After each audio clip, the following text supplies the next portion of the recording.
Buenas noches a los que no pude saludar. Pregunto, ¿puede el cristiano recibir a Cristo como Salvador primero y luego como Señor?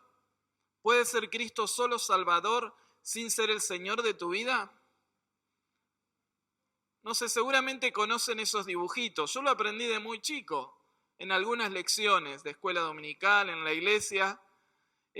Un círculo donde hay una silla que sería nuestro corazón, puntitos que son todos los intereses de nuestra vida, áreas, actividades.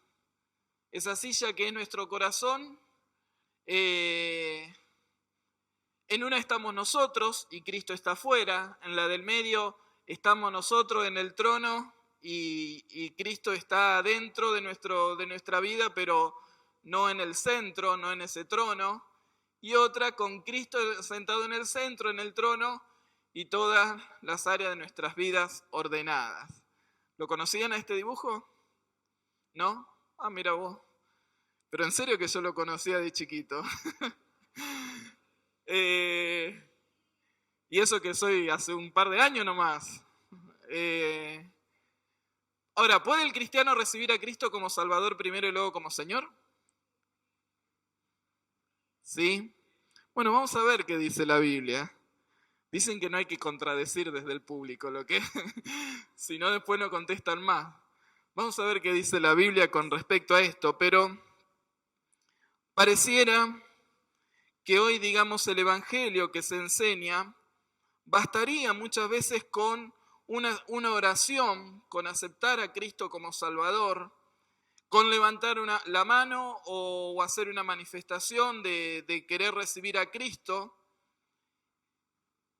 Y podemos ver en su palabra que la salvación y el señorío de Cristo implica mucho más en nuestras vidas. De chiquito también, recuerdan que lo conocí a Cristo de muy joven, 8, 9 años, en un campamento. Y también era habitual en los campamentos que los primeros días del campamento hacían el llamado para recibir a Cristo. Y después ya al final del campamento, recuerdo que una noche en uno de esos campamentos había un fogón y había un llamado a consagrarse, a recibir a Cristo como Señor.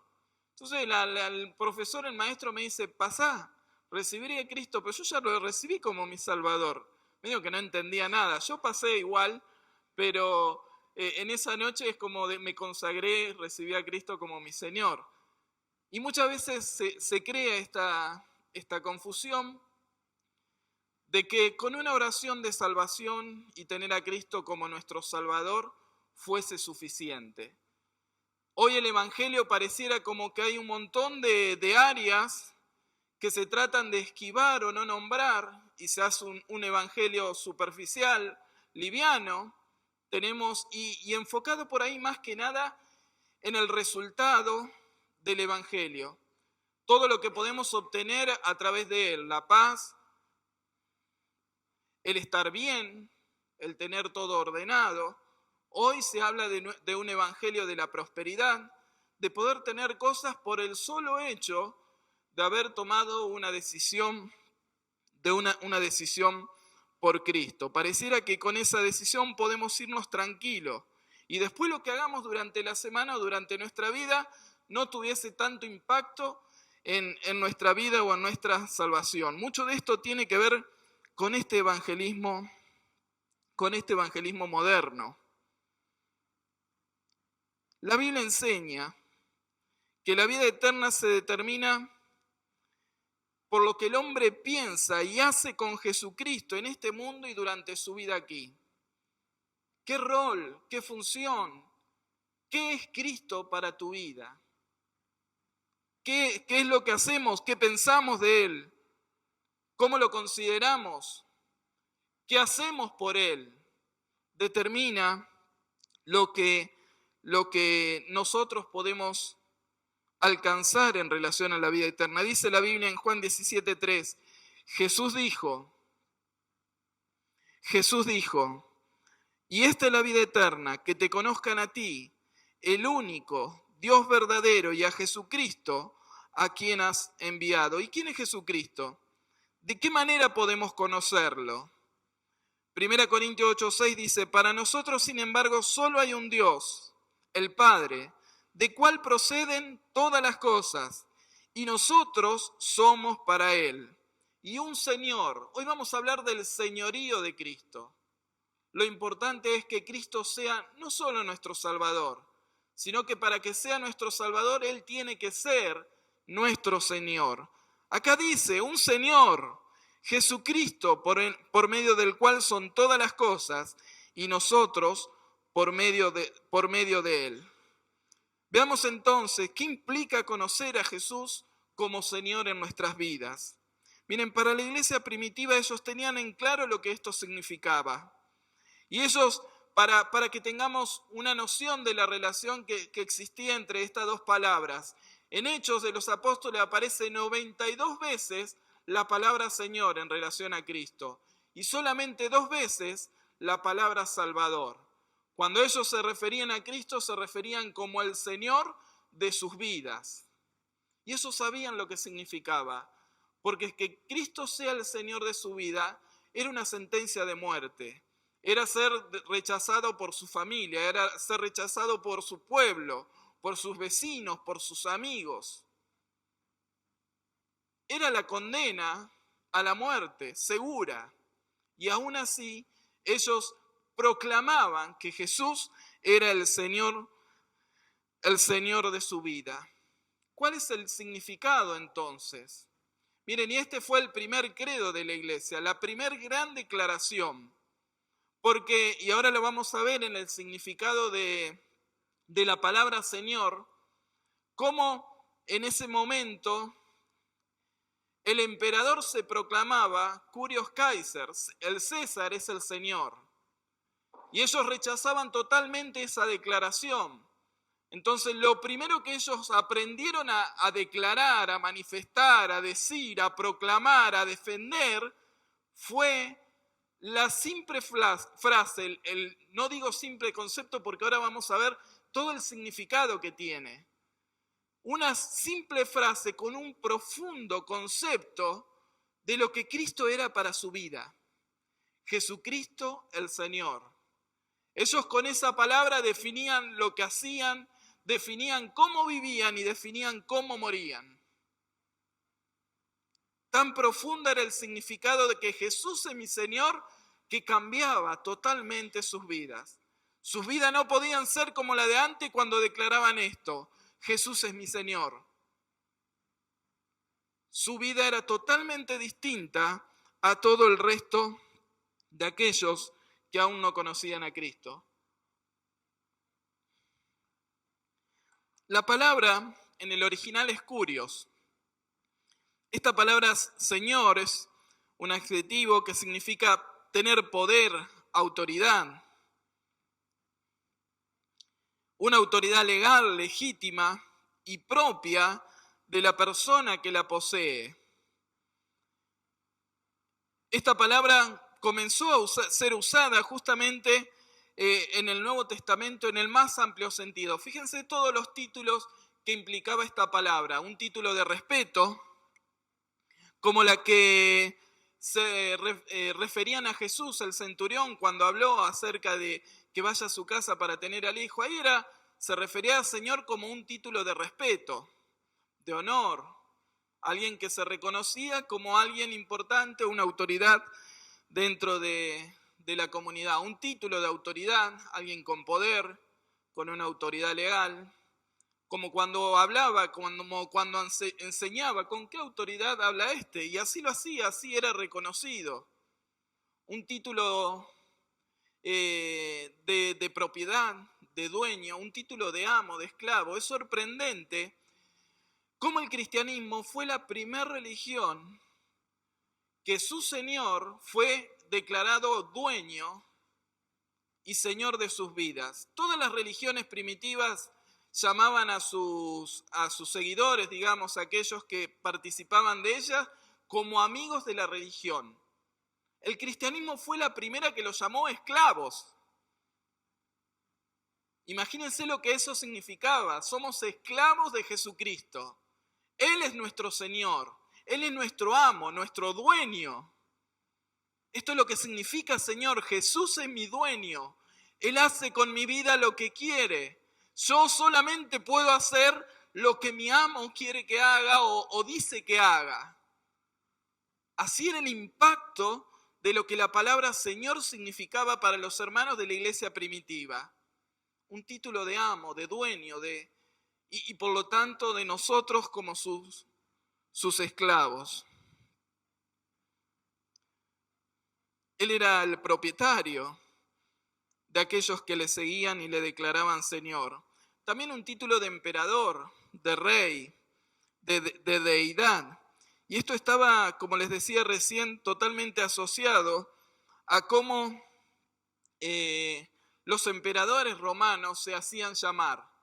Ellos se hacían llamar Curios Kaiser, el César es el Señor, y esto implicaba no solamente que era el rey de todo el imperio, sino que eran un dios. Los emperadores habían creado una religión y ellos eran considerados los dioses de ese reinado, de ese imperio, y todos debían, y había una religión, y había cultos, y había oraciones dirigidas al César, como si fuera Dios. Soldados, ciudadanos romanos, declaraban y debían declarar que el César era el Señor, era el rey de sus vidas. El rey, el emperador, podía hacer de ellos lo que querían. Bajaban el pulgar y morían. Levantaban el pulgar y esas personas vivían. Así era el poder del emperador. Esto fue lo que justamente confrontó a los cristianos. Era imposible que ellos reconocieran otro Señor, otro Rey, otro dueño, otra autoridad que no fuese Jesucristo. Jesucristo era su Señor. Jesucristo era el Rey. Y esto los confrontaba continuamente con la muerte. Dice un historiador Trajano, que muchos cuando eran interrogados para que negasen a Jesús, debían solamente declarar que el César era el rey y el Señor. Con eso solo bastaban para que fuesen puestos en libertad sin más que otra interrogación. Ahora, todos los mártires de estos primeros siglos morían porque ellos no podían declarar a otro, sino solamente a Jesucristo como su Señor. Y muchos murieron a filo de espadas, o por las fieras, por los leones, o crucificados en un madero, o decapitados, todos porque no podían declarar, o solamente podían decir y pronunciar que Jesús era el Señor de su vida, el dueño, el Rey, el Señor, aquel que tenía autoridad, propiedad sobre sus vidas. No había otro, solamente el Señor Jesucristo. De manera que lo que implicaba la palabra Señor, desde ser el dueño hasta ser el Dios de todas las cosas y de nuestra vida, eso es lo que Jesucristo quería hacer para cada uno de ellos. Ahora, ¿por qué Jesús es el Señor? ¿Por qué Jesús quiere ser el Señor de nuestra vida, el Cristo, el Dios, el dueño de nuestras vidas? Y hay aspectos que evidencian este señorío de Cristo. En Filipenses capítulo 2 lo leemos, un texto conocido. Haya pues en vosotros este sentir que hubo también en Cristo Jesús, el cual siendo en forma de Dios no estimó el ser igual como cosa que aferrarse, sino que se despojó a sí mismo tomando forma de siervo, hecho semejante a los hombres y estando en la condición de hombre, se humilló a sí mismo, haciéndose obediente hasta la muerte y muerte de cruz, por lo cual Dios también le exaltó hasta lo sumo, y le dio un nombre que es sobre todo nombre, para que en el nombre de Jesús se doble toda rodilla de los que están en los cielos y en la tierra y debajo de la tierra, y toda lengua confiese que, a ver, ¿lo decimos todo? Que Jesucristo es el Señor, para gloria de Dios Padre. Jesucristo se hizo hombre, Jesucristo se hizo obediente, murió en una cruz, resucitó, fue exaltado por el Padre. ¿Para qué? ¿Para ser el Salvador?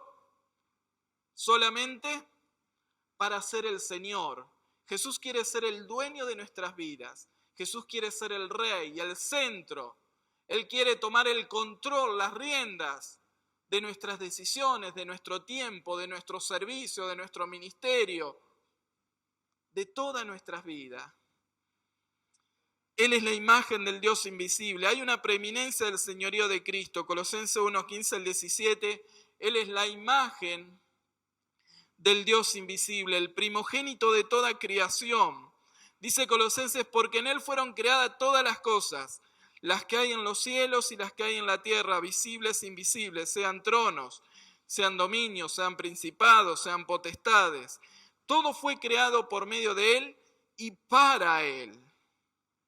Todo fue creado por medio de Él y para Él, para que Él sea el Señor. Y Él es antes de todas las cosas, y todas las cosas en Él subsisten. Antes que todo existiese, Dios había determinado que Cristo, así como creaba las cosas, debía ser el Señor de todas ellas.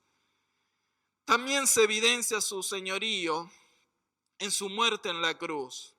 En Hebreos 2:10 al 15 dice, porque convenía aquel por cuya causa son todas las cosas y por quien todas las cosas subsisten, relacionado al texto anterior, que habiendo de llevar muchos hijos a la gloria, perfeccionase por las aflicciones al autor de la salvación de ellos.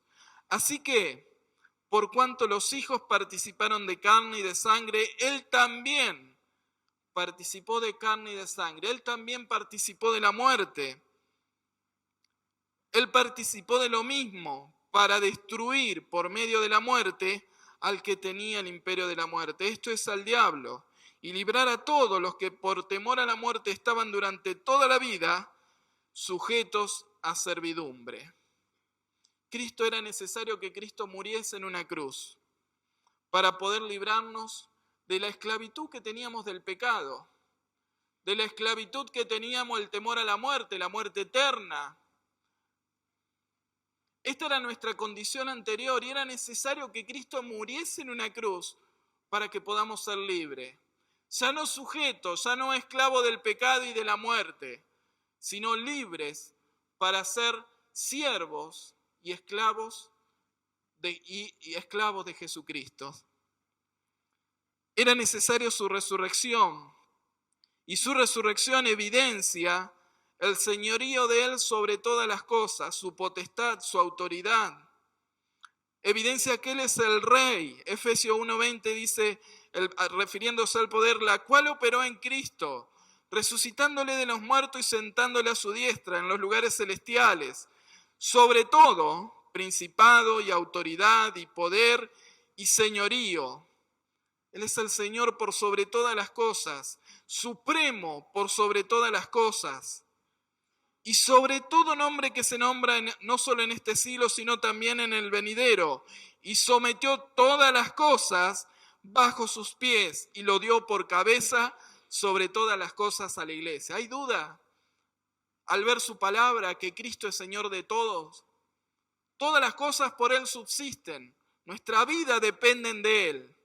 Y su resurrección hizo posible que Él en la gloria hoy, el Padre le haya dado toda potestad y autoridad sobre todo. La ascensión es una muestra más de su señorío.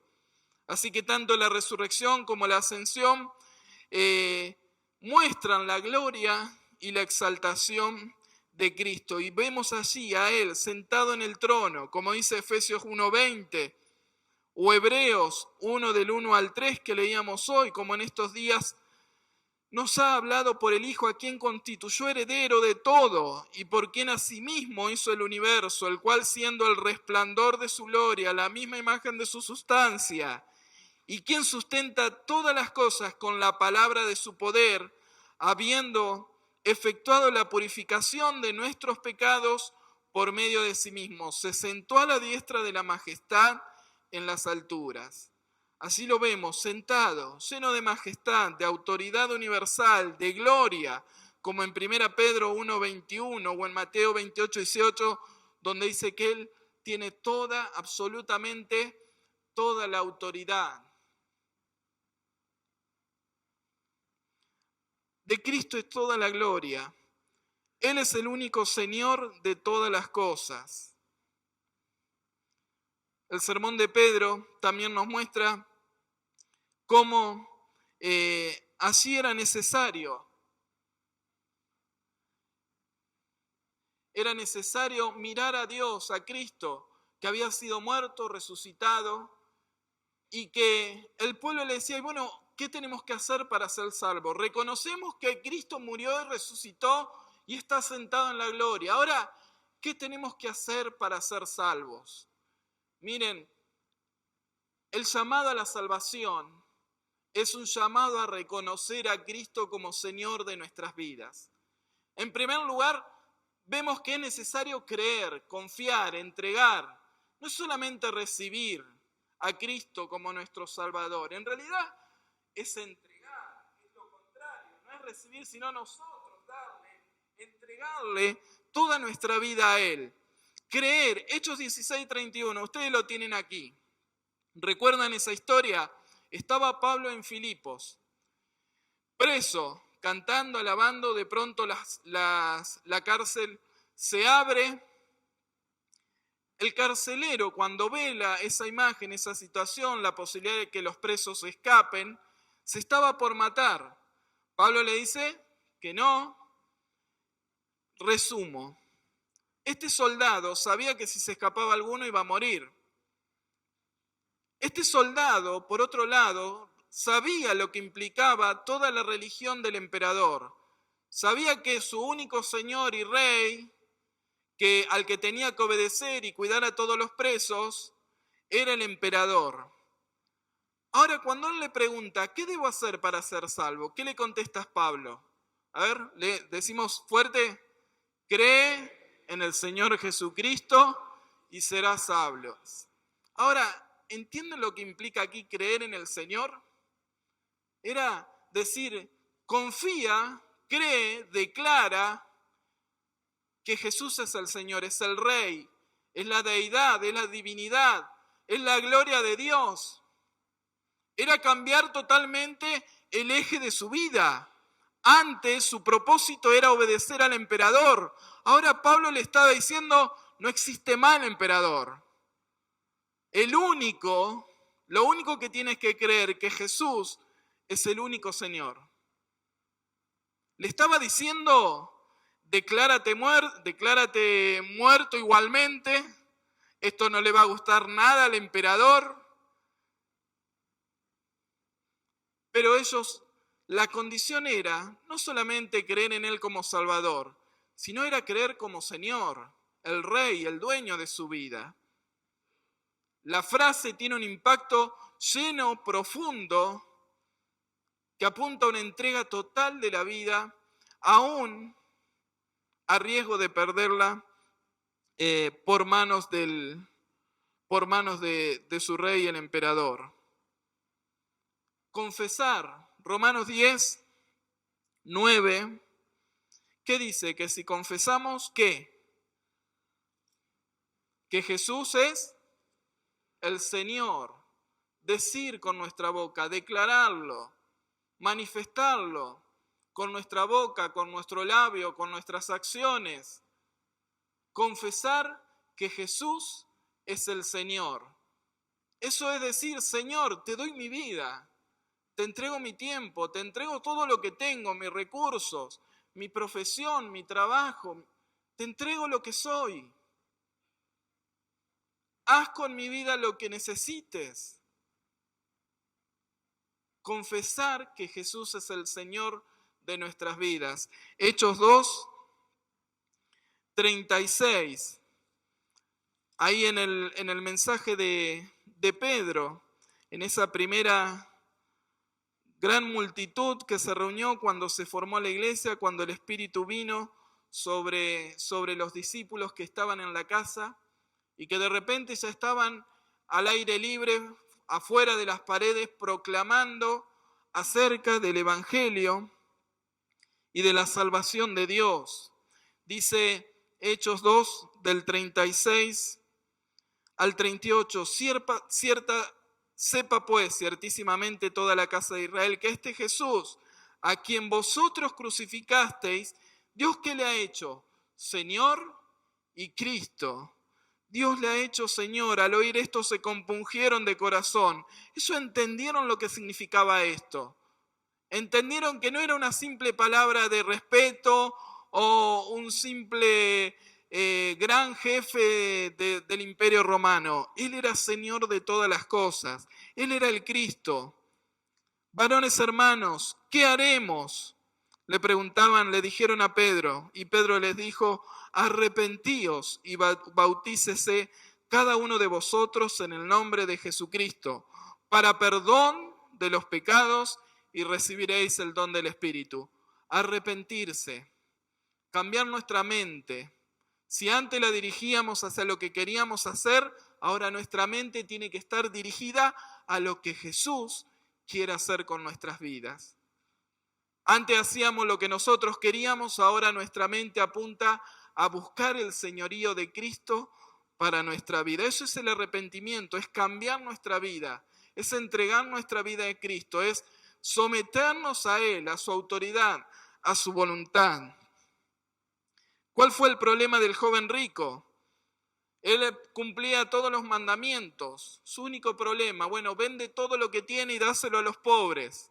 Había algo más importante que el Señor, había algo de más valor, había algo que dirigía su vida. Y este joven rico se fue triste sin poder seguir a Jesús. Dios pide una entrega total, pide una obediencia total. Pide en Juan capítulo 3, 36, donde nos habla en este pasaje acerca de este nuevo nacimiento, del amor del Padre que envió a su Hijo Jesucristo. Dice, el que cree en el Hijo tiene vida eterna, pero el que rehúsa creer en el Hijo no verá la vida, sino que la ira de Dios estará sobre él. Cristo tiene que ser el todo de nuestra vida. Cristo tiene que ser todo lo que somos.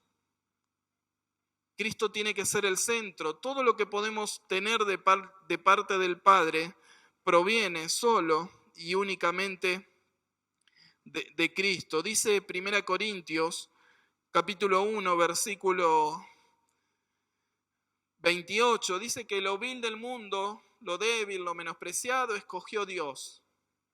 ¿Para qué? A fin de que nadie se jacte en su presencia. Él es por sobre todas las cosas. Nada es más importante que Él. Mas por Él estáis vosotros en Cristo Jesús, el cual nos ha sido hecho por Dios sabiduría, justificación, santificación y redención, para que, como está escrito, el que se gloríese en el Señor. Gloríese en el Señor. Él no nos dice acá que Él nos dio sabiduría, justificación, nos hizo santos, nos dio redención, nos hizo redimidos, nos hizo santos, nos hizo sabios, nos hizo justos. Él lo que está diciendo es que si tenemos a Jesús, tenemos la salvación. ¿Se entiende la diferencia? No depende de nosotros ni de algo, un don, un regalo, algo que Dios nos da. Lo que Dios nos da es a Jesús como nuestro Señor. Y cuando tenemos a Jesús, Él es nuestra justificación, nuestra redención, nuestra salvación, nuestra santificación. Él es todo. Dios quiere que Cristo sea todo en tu vida. Como dice en Colosenses, Él lo es todo, Él tiene que llenarlo todo. Toda nuestra vida tiene que ser entregada y depender de Él. Si volvemos a ese primer cuadrito, esos redondeles, ¿qué lugar ocupa Cristo en tu vida? ¿Está afuera? ¿Está adentro, pero aún hay cosas que la tenemos bajo nuestra rienda? ¿O Cristo es el Señor, el Rey, el centro de nuestras vidas? Cristo quiere ser el Señor.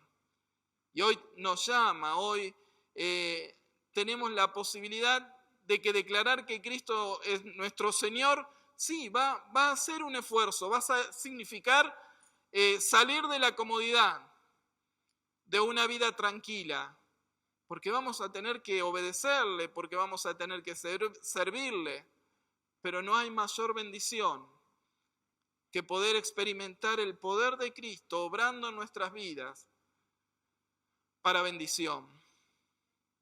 Cristo quiere ser el Señor y el centro de nuestras vidas. ¿Qué lugar ocupa Cristo en tu vida? ¿Es el Señor? ¿Les parece que tengamos un tiempo de oración? Hoy muchas de las canciones creo que todas las que cantamos, hablaba de Jesucristo y nombraba a Jesús como Señor.